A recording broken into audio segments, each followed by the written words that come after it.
You won't bring me on until after you've done the intro. You are on right now with me, and we are both live on our YouTube and our Facebook page. So I'm just going to double check that that's accurate.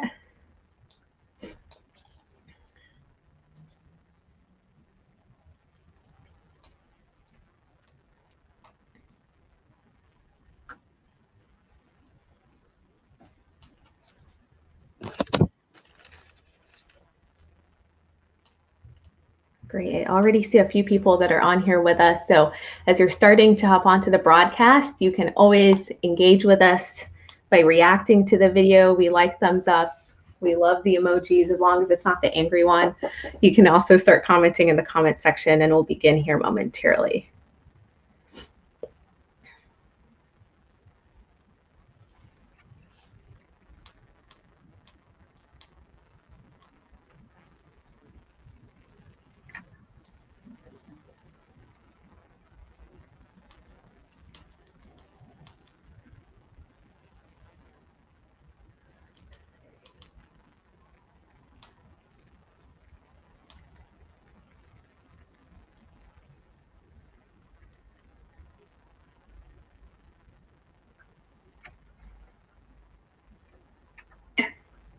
All right, well, let's get this started and going. Good morning and happy Monday to you all. I appreciate you hopping on to the broadcast early and starting to engage with us. I am Juliette Abdel, your Westminster Chamber of Commerce President and CEO, and I see a lot of familiar faces. Welcome back to our broadcast.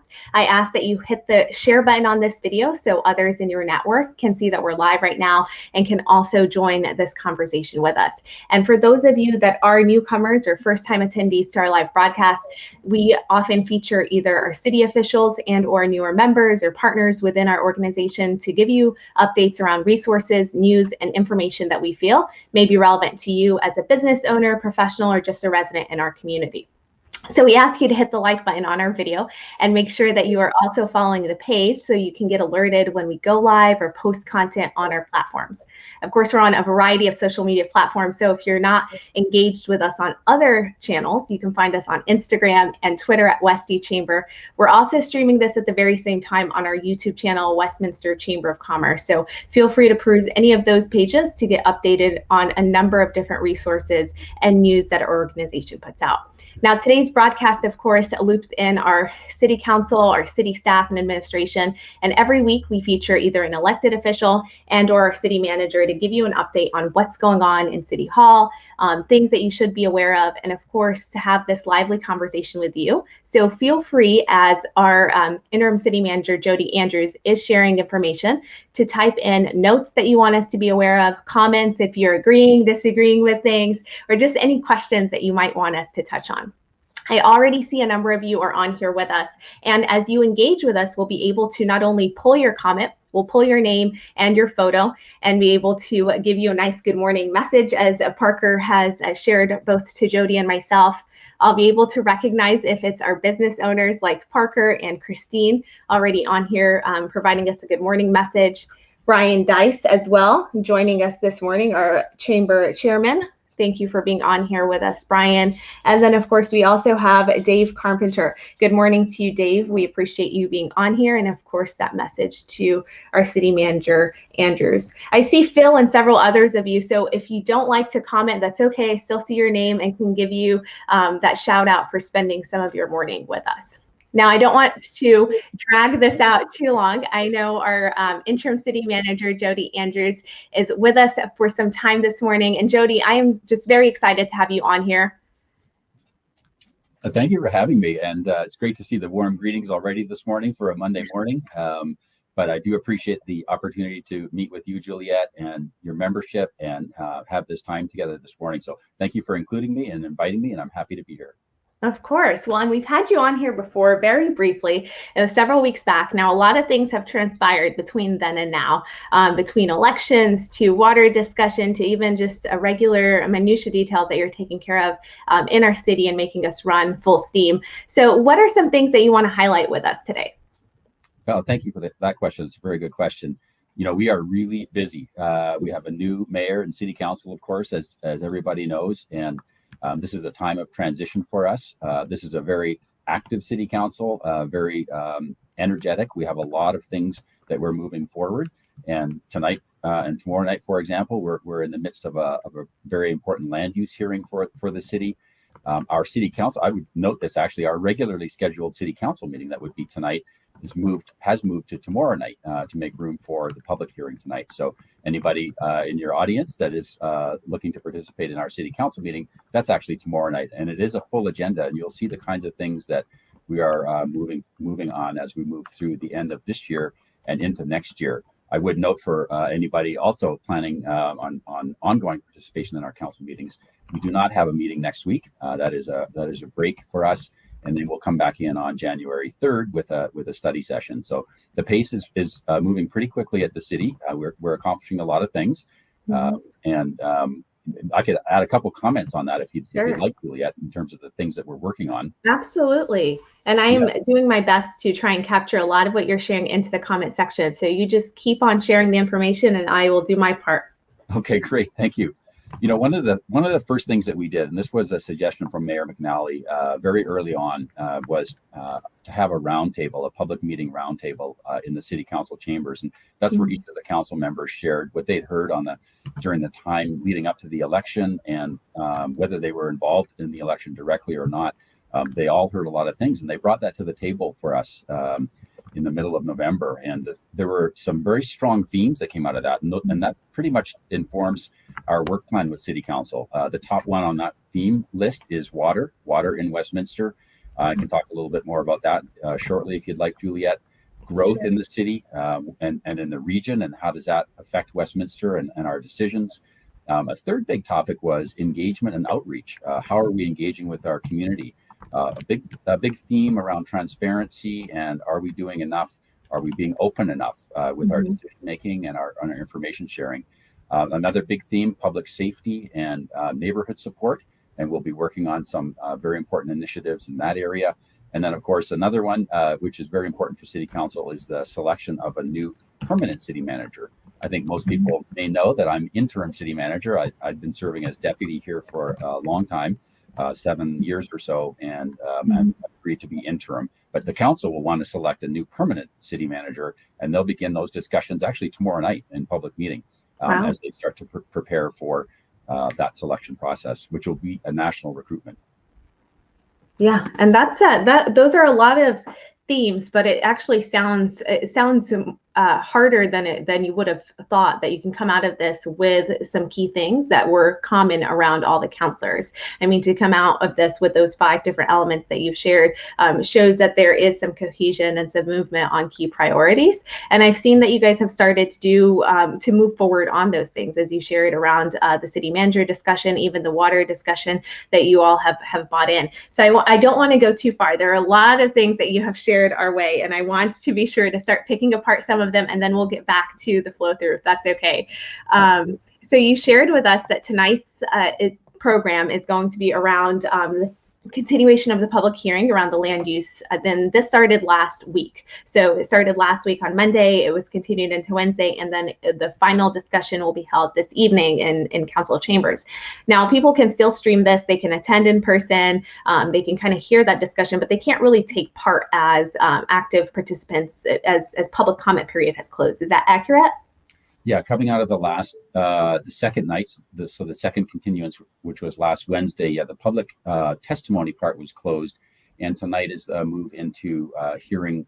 City Council will ask questions and start their deliberations through the decision-making process on that. So no new input at this point in the process, but certainly everybody who's interested is welcome to continue to participate in the hearing by either being there in person or one of our live streaming opportunities. Absolutely. And that link, for those of you that may be interested, is included in the chat section directly for you around the meeting that's taking place tonight. And then tomorrow, you mentioned, is a city council meeting. One of those big pieces is that discussion around a city manager. Are there other items that you wanted to highlight or make folks aware of? You know, one of the follow through in the top themes is in the water area. So there is an information memo, which is not for action on Tuesday night, but it contains all of the key elements that the city staff is following up with arising from council's direction. and feedback. And that's a really rich document in terms of the things that we're working on at the city on the water topic. Also up on Tuesday night is a discussion by City Council considering a change to the tier structure.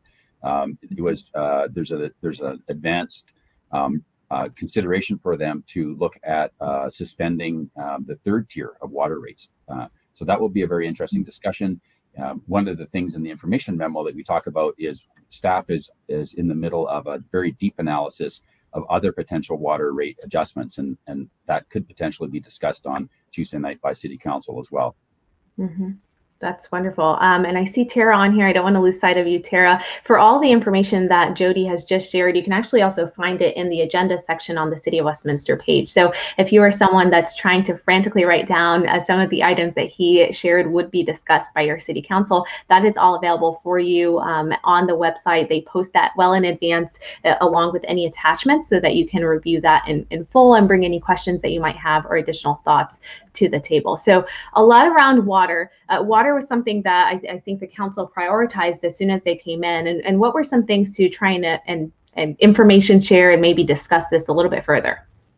Yeah, thanks, Juliet. There's a lot of work that we're doing with City Council. That they brought a lot of really important feedback from the lead up to the election for action on water. One of the things that we are very aggressively pursuing are improvements to our utility billing system. So how we bill our customers. We got a lot of feedback on improvement areas for that, and those are underway. We're changing the billing cycle to a standardized billing cycle that's going into effect very shortly here.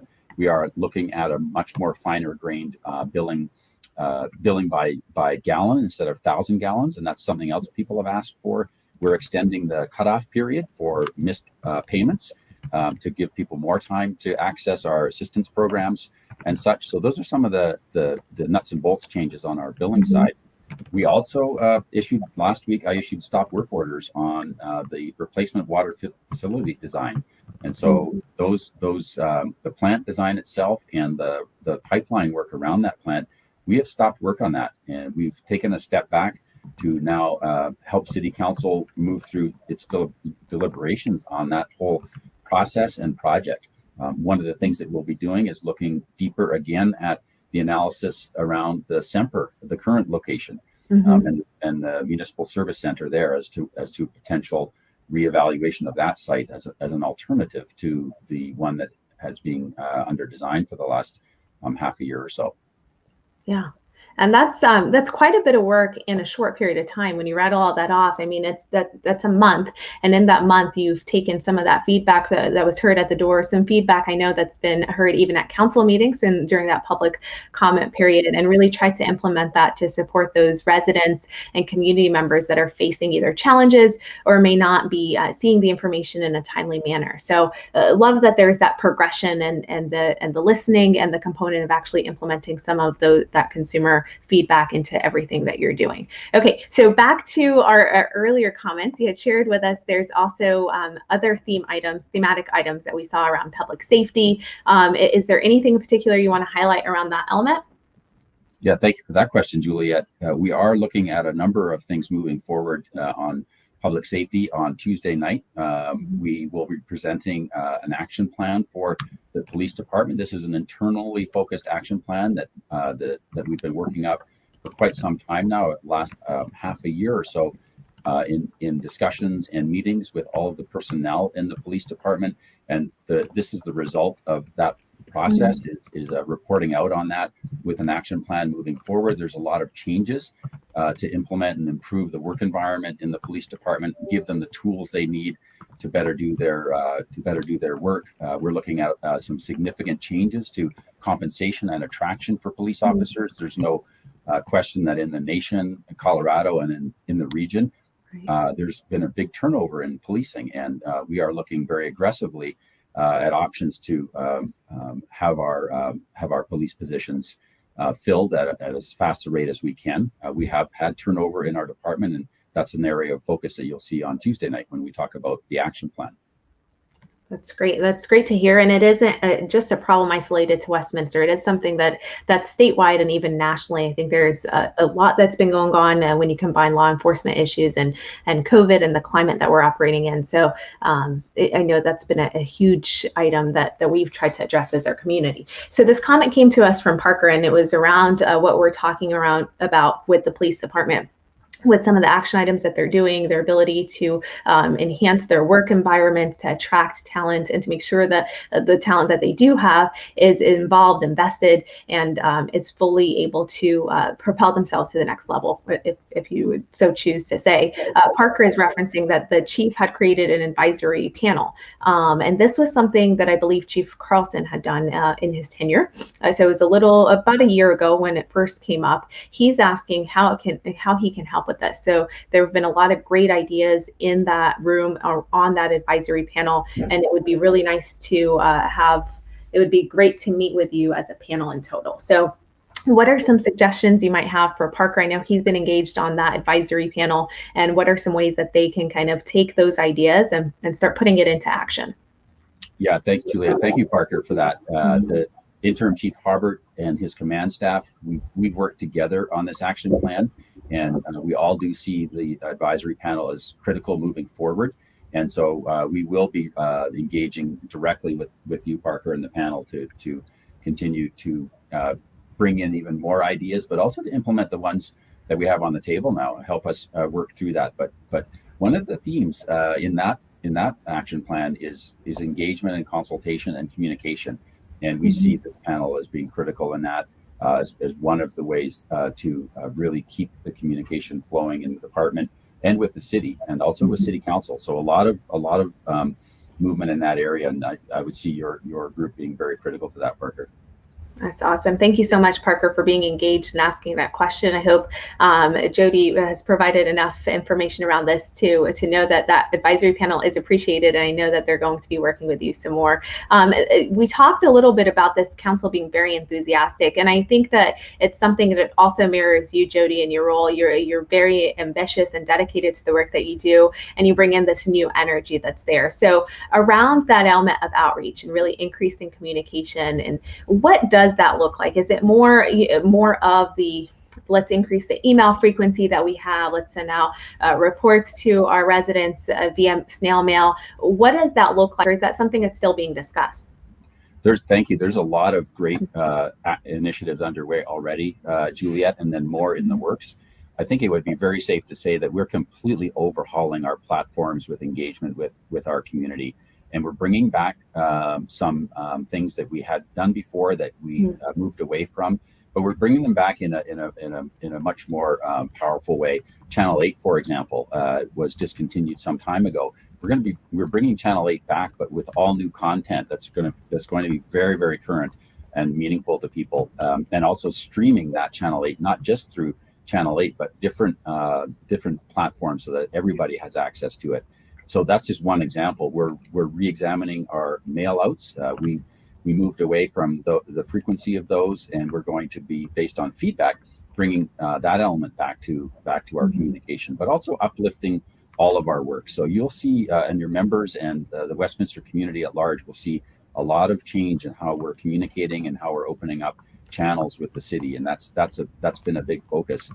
The discussions with City Council recently, we are working with them now on ideas around an enhanced and new town hall format. And this is to really get out into the community and listen. And we're working through some options. We'll have some in front of City Council very shortly on that outreach effort.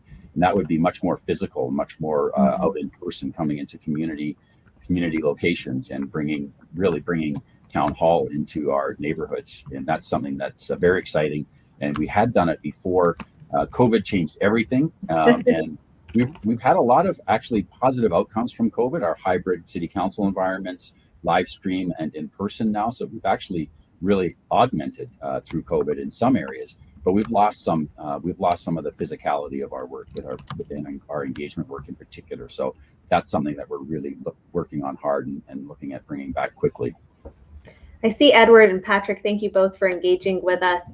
Jody, you touched on COVID a little bit and some of the opportunities that came from it and things that have stuck around, like this hybrid opportunity that's there for folks to be able to even provide live testimony on their Zoom and tune in just remotely from home. I know those meetings tend to run very lengthy or long, and so it may have discouraged people from actually driving to City Hall. And this allows for a larger segment of our community to really be engaged. But what else can you tell me around COVID is the city doing right now? Are we seeing some changes now that there is additional discussion with Omicron? Like what is the climate of the City Hall around COVID today?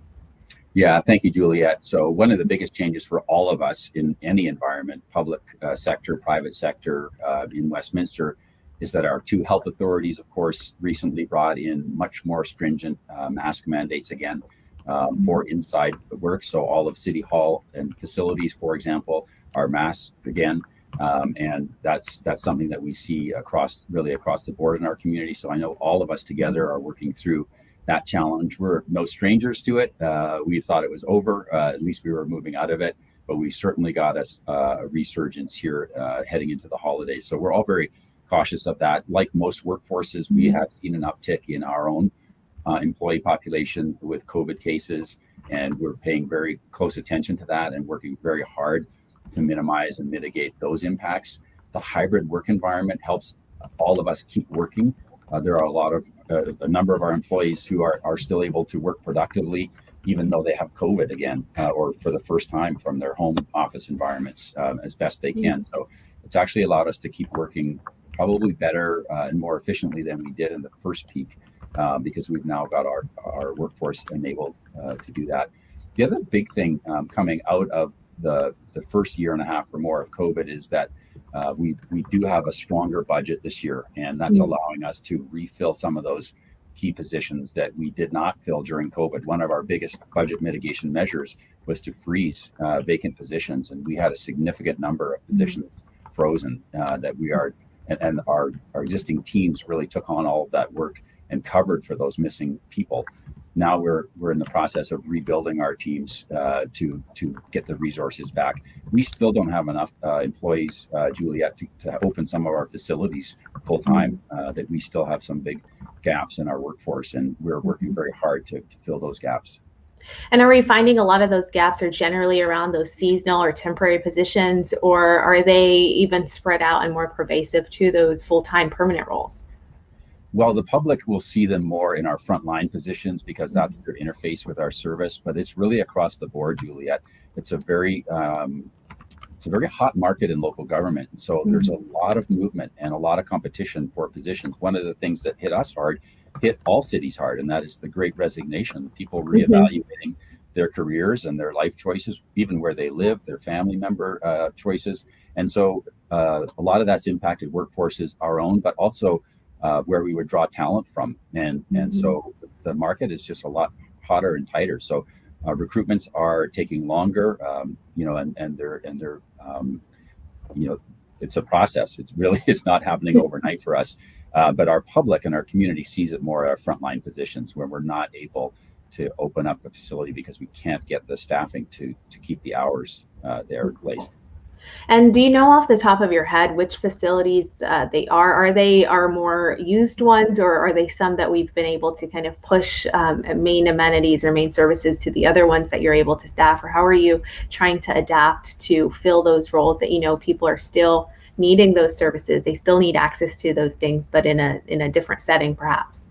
Right. Thank you for that. The clarification with we're of course prioritizing and able to keep City Hall open during office hours and those kinds of things. It impacts us more. For example, our library operations. That's where it has been tricky still to get fully back up to hours. But we're working on that very hard, very aggressively. As soon as we can, those will be everything will be back up. We're almost there, Juliet. We're almost there.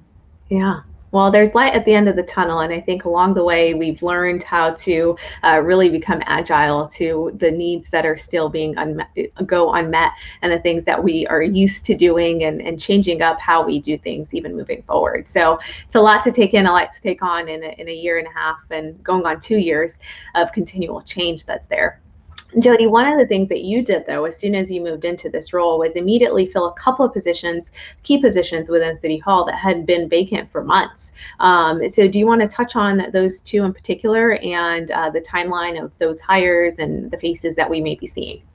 Yeah, great. Thank you. The recruitment for our director level positions, department head positions, they have a long lead time on them. So the two positions that were announced very shortly on in my time as interim city manager had been processes underway for 4 to 5 months, really is how long it really takes to get a department head position and a national recruitment. And the two key positions that we filled very early on were the result of a long process of a national recruitment, in one case for economic development and the other case for our Parks, Recreation and Libraries director. Our economic development director, Lindsey Kimball, comes to us from a very large county in Florida, but also had some time here in Denver working in this sector. And so she's really returning here to the Front Range and is very excited to land in her new home in Westminster with her family, and also to begin her role here with us as economic development director. For our Parks and Recreation and Libraries director, Tomas, he will be starting early in the new year, and I think we're going to save him and talk about him once he starts with us, and maybe we can even have him join us in a discussion with your membership and talk about some of the exciting skills and ideas, leadership things that he will be bringing to our department. But those were two, you're right, very key positions for us moving forward. There are other vacant department head positions at the city, and those ones will be filling on an interim basis, really heading into the recruitment of the permanent city manager, and that will allow the new city manager to select the final organization structure and place those positions permanently. But in the meantime, we've got a tremendous amount of talent in our organization, and we'll be tapping our existing talent to move through this interim or transition stage into that final state. Well, it's been a lot of changes that you all have faced, and to get an organization as large as the city to kind of move with it all, it has been interesting to watch, but you've navigated as best as you could, and you continue to day in and day out. Dave Carpenter had a quick question that he threw our way, and this was right around the time that we were discussing these open positions and sharing that these are all levels at our city hall. He's asking if our community members were trying to apply for an open position, where would they go for that? Yeah, thank you for the question, David.